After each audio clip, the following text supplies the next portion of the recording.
Pilot ko, yung bunso ko, pa-birthday niya daw sa akin. Maraming salamat po, Lord. Tuwan-tuwa yung aking apo dahil malaki na yung TV namin. Maraming salamat po, Lord.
Guys, dito po ako. Mag-vlog ko lang po yung pinadalang washing machine ng anak ko. Kasi kumain na po ako sa kanya. Mas ito lang ito po. Agad-agad po na pinagunan ng biso ko. At unang-una nanalangin na kay Lord. Kaya sa aking umaga sa masakit ng ito. Maraming salamat po kay Lord. Ang pahilin na ito. Maraming salamat sa bunso kong anak dahil sa pag-birthday niya sa akin na ito. Maraming salamat bunso ko.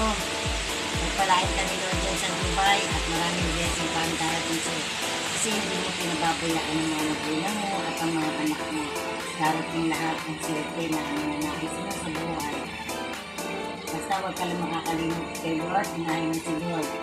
Dahil lagi kong sinasabi sila ang gawain mabuti, pinagdudulot ng maganda sa ating kapwa at sa ating pamilya.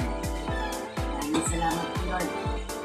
Ikabubusan ko na po yung kato ng washing machine kasi yung natutuwa ako sa ginagawa ko. Parang hindi na daw ako mahirap mo. Kasi huwag nang dumating sa akin yung mga ako. Talagang mano-mano ang ginagawa ko sa palabas. Nagpapalaba kami sa lobby pero parang hindi siya naganda. Kaya nahirapan ako magdala sa lobby. Kaya mag-uli ako ng washing machine para hindi ako nahirapan magdala. Kaya salamat sa Lord. Nagpapalaba ako. At tinatimo ako nagising sa pag-vlog ko kasi umaga ako nag-vlog kasi parang palipas na pero nagising pa rin sila. Maraming salamat. So ito, tignan mo yung loob, ang ganda-ganda. Ito yung loob, oh.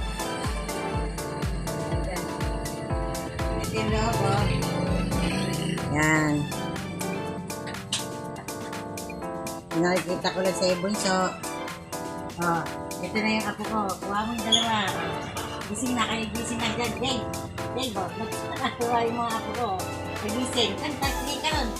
Dave, kuya. Nagising. Yan. Dito ka muna, Dave. Tayo ka rito. Ayan, sige ka sa mama. Ay! Ang kulit niya. Ganda